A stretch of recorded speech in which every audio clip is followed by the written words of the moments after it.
Hello, I'm Eric Reese. We're here today to practice Tai Chi Chuan, a Chinese system of meditation, exercise, and self-defense.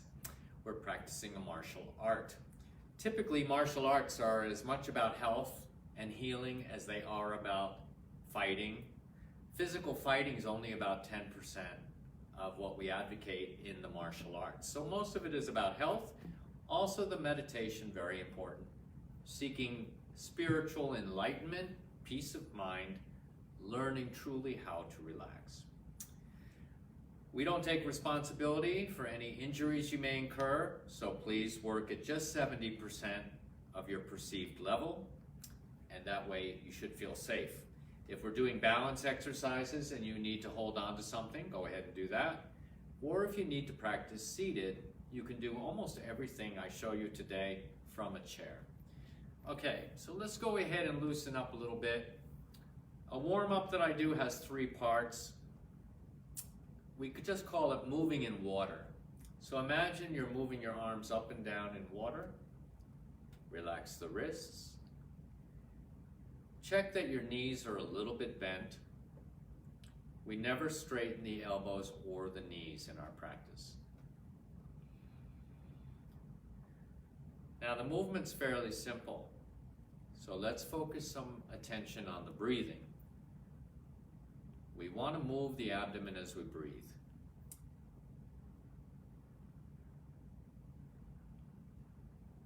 Another thing we do during practice, we connect the tip of the tongue to the upper palate, and we keep that position throughout. Good. Relax the wrists. Now, open and close is the second one in the set of 3. Open and close. We want to feel like we're opening here and then closing. When we open the chest, we are actually closing the back. When we close the chest, we open the back. Deep breathing, relax.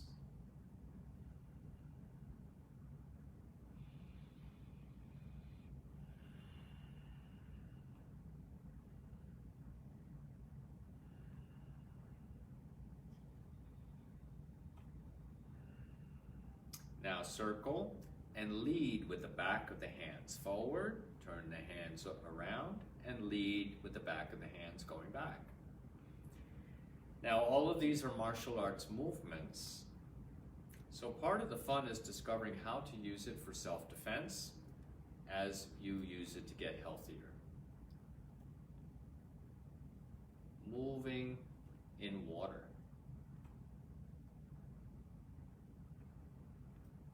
Next time you're in a swimming pool, you can practice these and really get the feeling of what it feels like to move in water, and then you can reproduce it more easily when you're on land.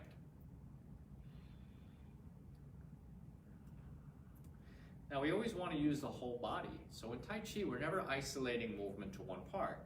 So I'm also using my legs. I'm feeling the ground through the bottoms of my feet, even through my shoes. Be aware of your environment. It's really the only exercise equipment you need is your awareness, the environment, gravity, things that we have all the time.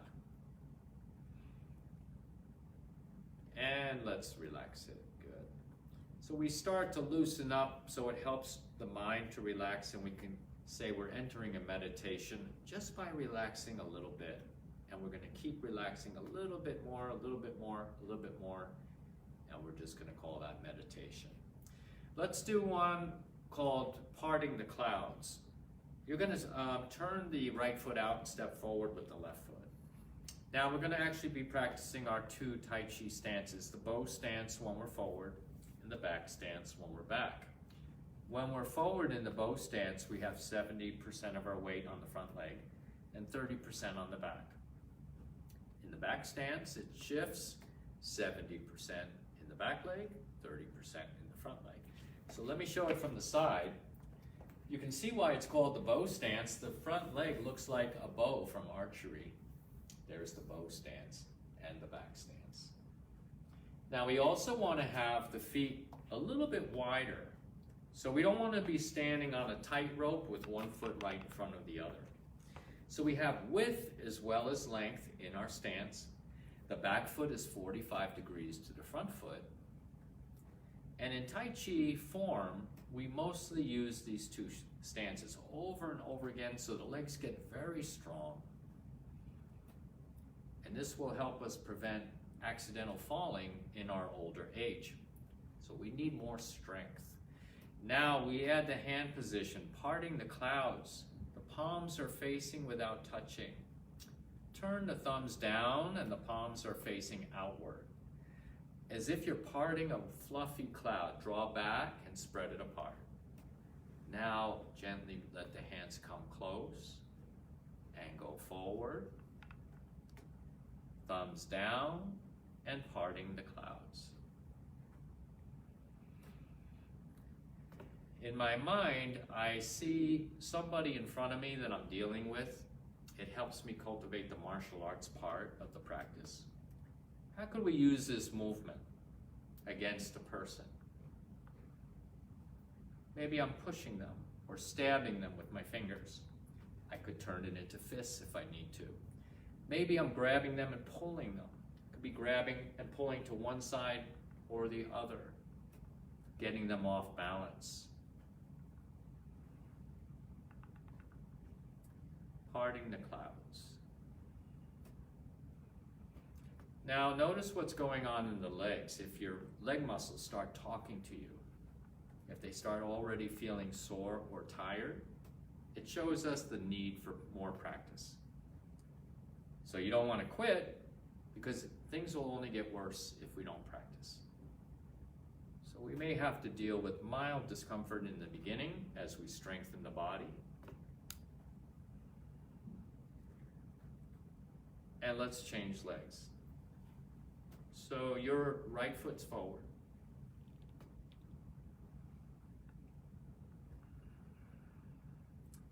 Again, return the attention to the breathing. And see if you're feeling the abdomen move.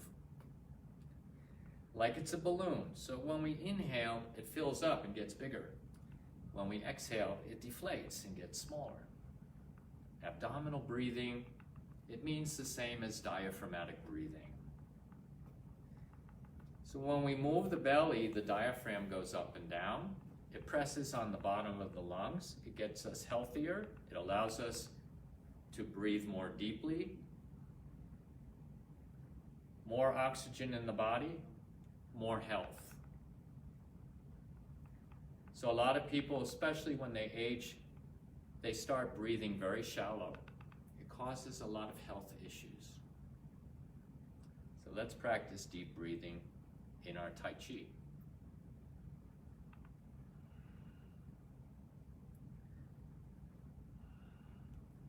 And relax. So as people age, typically the breathing goes higher and higher in the body. Now this will also happen in younger people who are very stressed out. So they start breathing up here or even up here. And when our focus in our body is high up, we become top heavy. It's easy to fall. When our focus from our breathing is down here, we have a lower center of gravity, less likely to fall. We want to maintain that into a healthy old age. Let's go ahead and do another one. Let's do knee rotations, which we must do every single day without fail, because knees are the most easily injured part of the body. So if you don't have knee trouble, you definitely know somebody who does. Everybody can ask themselves that question. Do I have knee trouble? No, but I know somebody. Or I have it too, right? So this will heal and prevent knee problem. We're going to have the hands above the kneecaps, and we're looking forward. We do 9 gentle circles, and make sure when you practice there's no pain, particularly in the joints. What if this hurts? Make a smaller circle. Very small will still promote healing. We want the practice to feel pleasant. If it doesn't feel pleasant, we can't meditate. What if that still hurts? Even the small circle. Hold still. Circle the energy using your imagination. right through the knees, and you'll wash the knees with energy. They will heal, and pretty soon you can make circles without pain. Let's go in the other direction. We just do 9 circles each way. Now over time, you'll realize your knees get more flexible. They're not so achy, or you've already healed a problem. And this will help prevent future problems. Now, if you know somebody who has a knee problem, show this exercise. Do a good deed. So when you help somebody else to heal from a problem, now you're a healer. So practice and share with other people. Do a good deed. And then you're fulfilling your destiny, right? Why are you here? To help more people, right? Okay, let's go ahead and do polishing the emperor's mirror. We start with a wider stance. And just like the name, I'm imagining holding rags against the mirror and polishing it up and down. Start gradually, get the hang of it, and as you get more flexible and stronger, you'll be able to go a little bit lower. If you can go down to here, the thighs are parallel to the ground. We don't want to go into a full squat, and we don't want to be in a hurry. So just practice where you're comfortable. You can keep a smile on your face. So if the smile leaves your face, you're working too hard. Polishing the emperor's mirror. Now make sure your hands don't drop the rags. You might get fired, right? Oh, okay, drop the rags. You got to keep them against the surface. Now you'll notice a particular stretch in the wrists. How do we commit ourselves to anti-aging? Which means aging well. Well, we get more areas of the body flexible instead of stiffer. So you might notice when you go down, your hands want to do this. That's showing you you're getting stiff here in the wrist. So you want to make sure you keep the fingers up. Now when you practice this, you're strengthening the muscles in the legs that you need to get up out of the chair and off the floor. So I don't allow any of my students to say, I've fallen and I can't get up. There's no reason for that.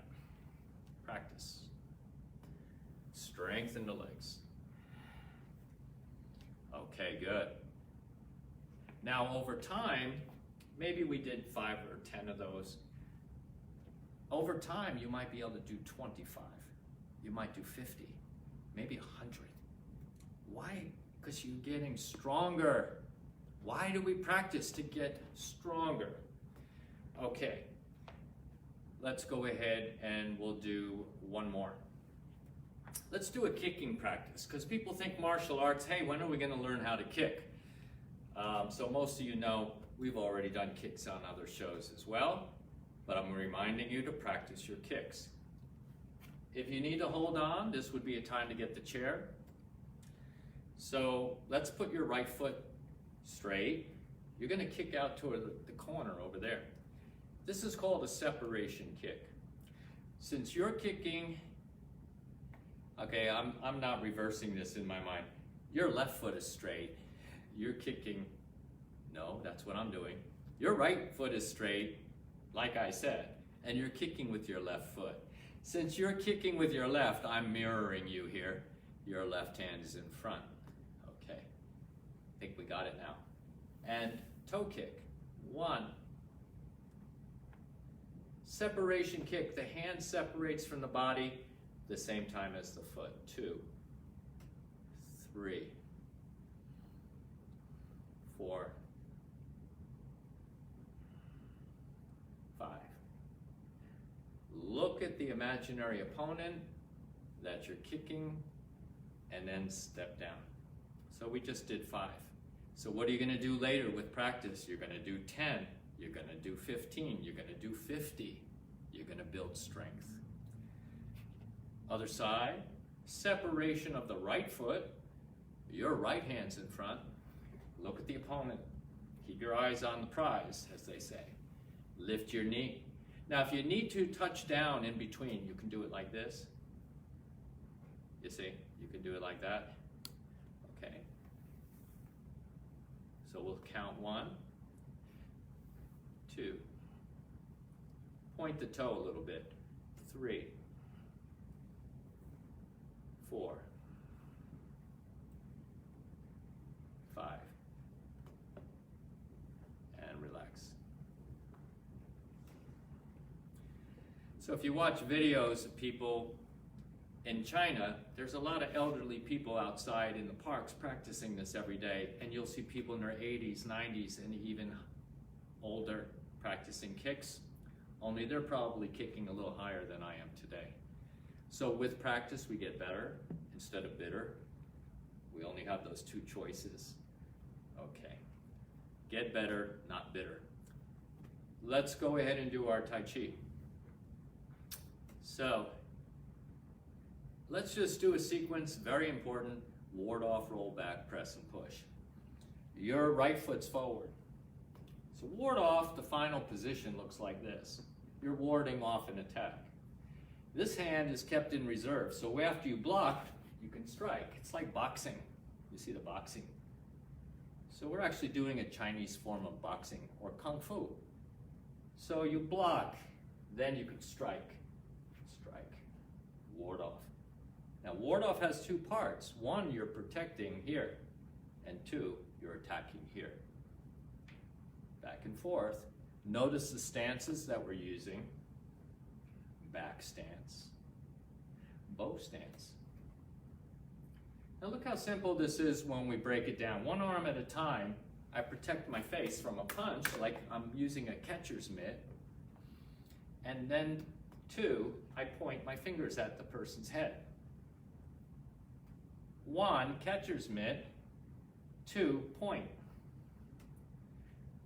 1, catcher's mitt. Blocking. 2, point. What about the other arm?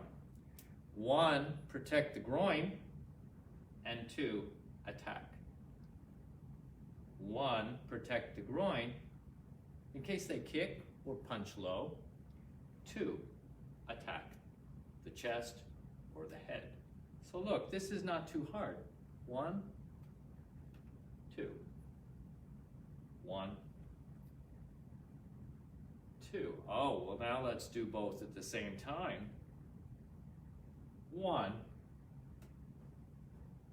2, 1, 2, 1, 2.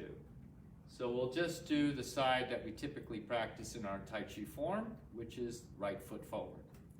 And when your right foot's forward, your right arm is in front on ward off. Roll back. Imagine you caught their arm and you grab and turn it over. You catch their arm and grab and turn it over, shift back. So you pull them to the side or behind you, back there. And they keep going, even after you stop, but you have to remember to let go. Ward off, roll back.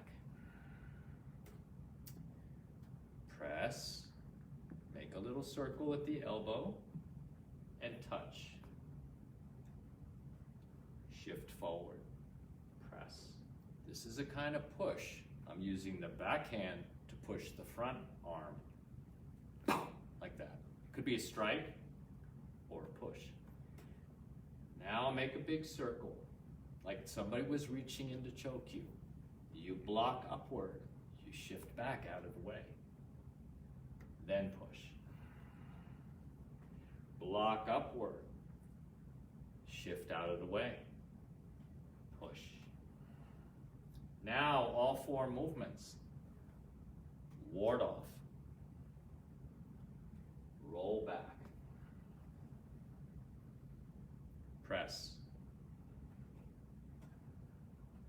Push.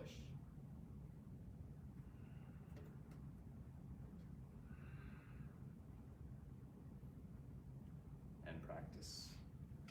Okay, good. Those are the key 4 moves of all of Tai Chi. There are 4 key fighting moves, and of course, because they're repeated so much in the form, it means they're also really important for health.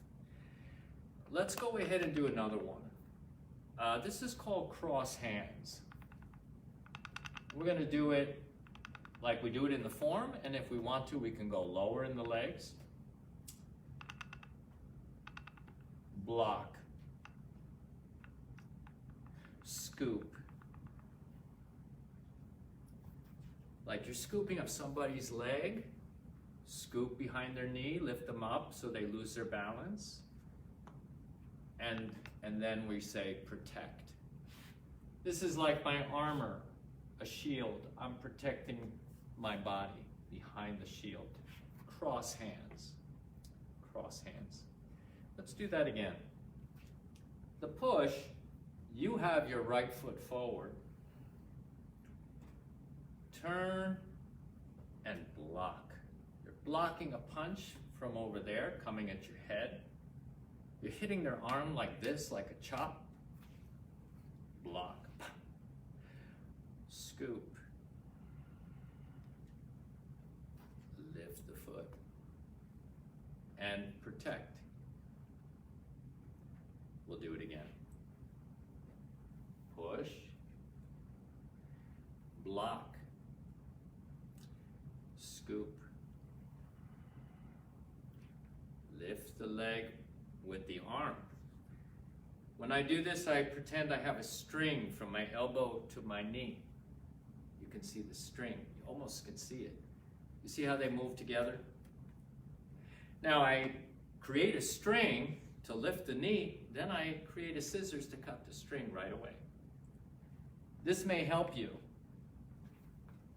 Push, block, scoop.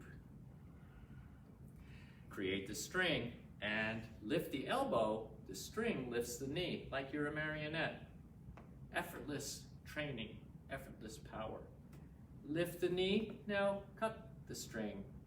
The foot goes down, protect the body.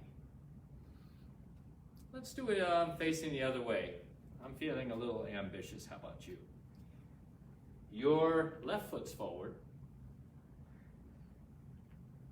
Block. Scoop. Create the string, cut the string, protect. Turn and push. Block. Scoop. Protect. And relax. Okay, good. Let's go ahead. What we haven't done today is a heel kick. We did a toe kick where we pointed the toe a little bit. Now we do a heel kick. This is a 90-degree opening at the hips if you can do it. If not, then make it a little bit less. You'll kick toward a corner instead of the wall. So let's say for you, your left foot's facing straight and you're gonna kick over there with your right foot. Since you're kicking with your right, recognize this, same shape, protect the body. And heel kick, push the heel out, pull the toes back, and lift the knee after the kick. Now this is a kind of a trick. It'll make your kicks faster when you go fast.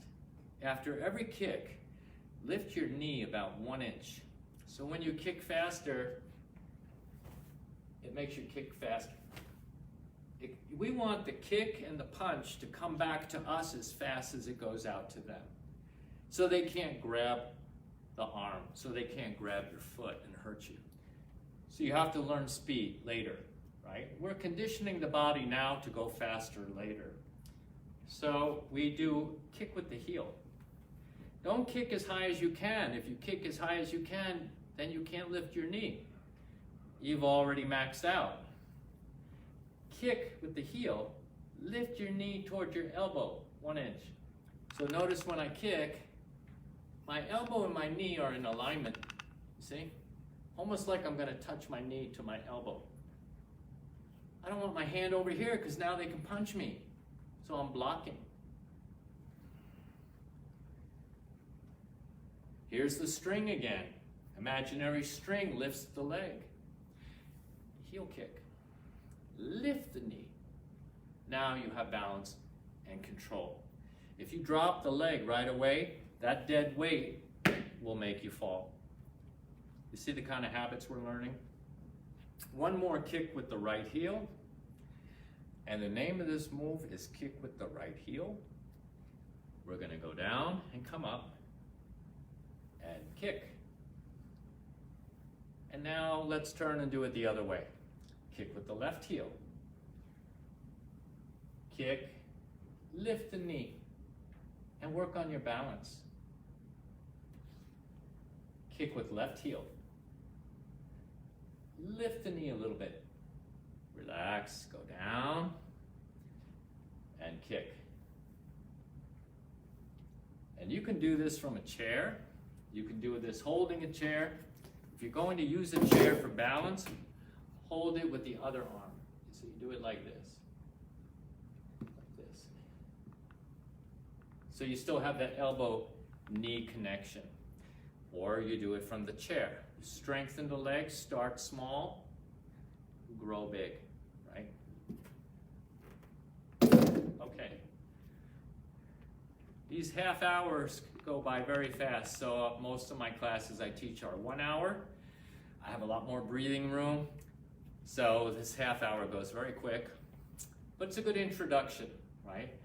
Ideally, you want to learn with a teacher in person, because I can't correct or adjust your form.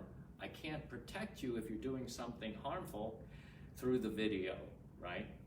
But in class, the teacher can help you. So let's go ahead. We're going to do a Qigong to close up.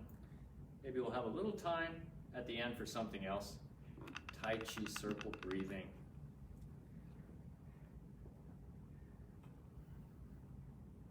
In the beginning of Tai Chi, a lot of people get turned off because it seems too simple. How can something so easy, see, this seems kind of easy, right? How can this do me any good? How can this help me become a great martial artist or achieve abundant health? Well, we can always make it more challenging. So remember polishing the mirror, you can go down. Then you have a longer way to go up. Work the legs. And do it slow. But in the beginning, we just work a little bit because we're learning to relax. And one of the hardest things about learning Tai Chi is the relaxed part. But so many people resist it. Oh, I'm bored. Or it's too easy. I want to go lift weights. I want to go do something else. Or play a team sport. But Tai Chi is very powerful. It will actually increase muscular strength. It will increase cardiovascular health. Hard to believe, we're just going slow. They've done all this in studies.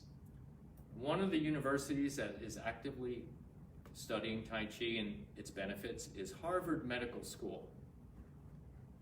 So there's a book you can get, the Harvard Medical School Guide to Tai Chi. They're also studying Tai Chi at Duke University, many universities across the country.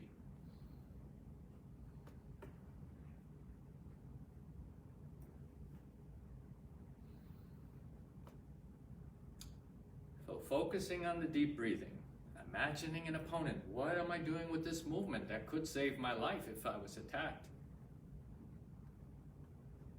How can I calm my mind? It's so busy thinking of the things I have to do later. You know, we often live in the future. So it's not so healthy to always live in the future.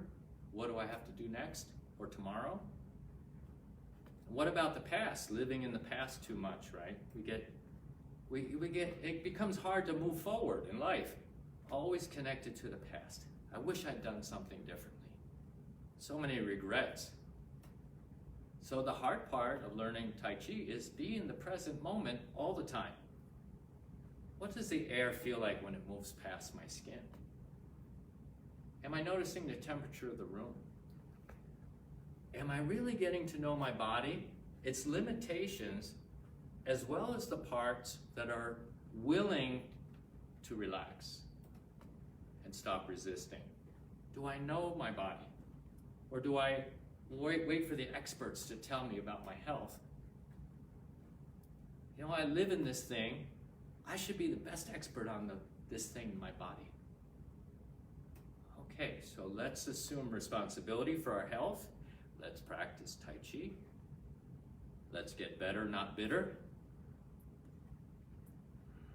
And let's learn to calm down, relax, and be happy.